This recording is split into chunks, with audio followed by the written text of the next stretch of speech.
Let's now move to a different matter. Gauteng Premier David Makhura will have to tell the Special Investigative Units Tribunal today why he shouldn't foot the bill for 42.8 million rand in PPE looting. It comes after a former Gauteng Health Chief Financial Officer, Kabelo, Lehloenya, whose trial was expected to begin on Monday, filed an application to have Makhura and other top officials held responsible for the graft.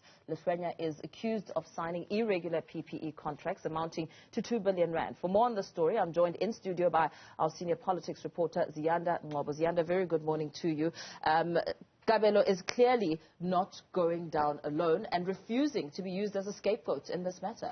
Yeah, certainly an interesting case that's going to be unfolding in the SIU Tribunal this morning. And the trial, which was meant to begin on Monday, actually was brought to a screeching halt because of that interlocutory application that was brought by Ms. Lehloenya.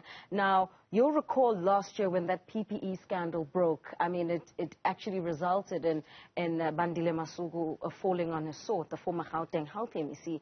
And she was the chief financial officer at the time, and she's accused of signing off on those irregular contracts, including to Ledla Developments, which is a company owned by Thandi Sizwe-Diko, the late Thandi Sizwe-Diko, who's the husband of suspended presidential spokesperson Khusela Diko. Now, what this matter does for us, Mpho, it is going to bring us into the picture in terms of what were the machinations and who was actually responsible for the signing off on these contracts. Was there political influence, as Bandile Masuku was accused of having done, influencing who and where the contracts went to? Now, of course, he's pleaded his innocence, and those matters have since been ventilated in the court. But this is a civil matter that has been, put to the SIU Tribunal. They're trying to recover nearly 43 million rand, and Lehloenya is saying, well, actually, I cannot be held accountable alone. You had a supply chain management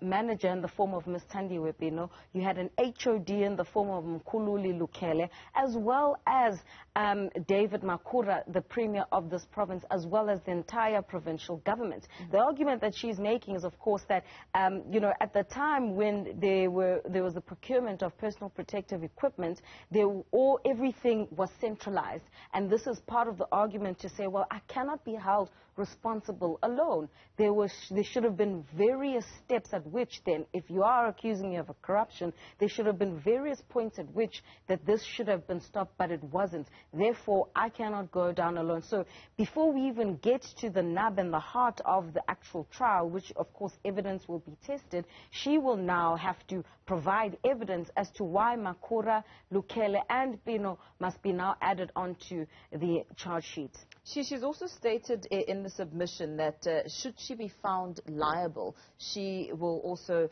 be entitled to include Gauteng government and Gauteng Premier David Makhura to also be scrutinized. Yes, that's exactly what's going to be happening today. So those arguments are going to be ventilated in the court today. So the trial hasn't even begun. We're still in the pre-trial matters here, where they're going to be arguing, well, she's going to have to provide evidence. The burden of responsibility now lies with her to provide evidence as to why then Makhura, the Gauteng government, Ms. Thandi Webino and Mkhululi Lukele should be held responsible. She's also going to have to argue, on the balance of probabilities as to how then they should be held responsible and probably by how much.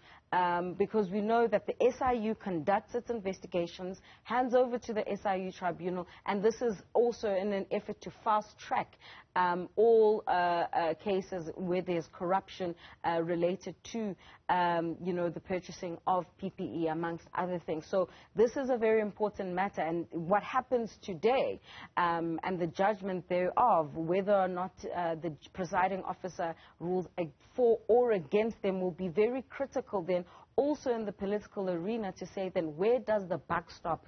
Is Premier David Makhura liable then for what was happening at that time when everything was centralized and as well as the entire provincial government for the corruption that took place amounting to nearly 2 billion? It will also be interesting once we finally get to the trial, because then we'll be able to hear then what exactly made Lehloenya sign off on those contracts. Was she influenced? Did she do it of her own volition? Yeah. Did she form her own relationships with suppliers and contractors.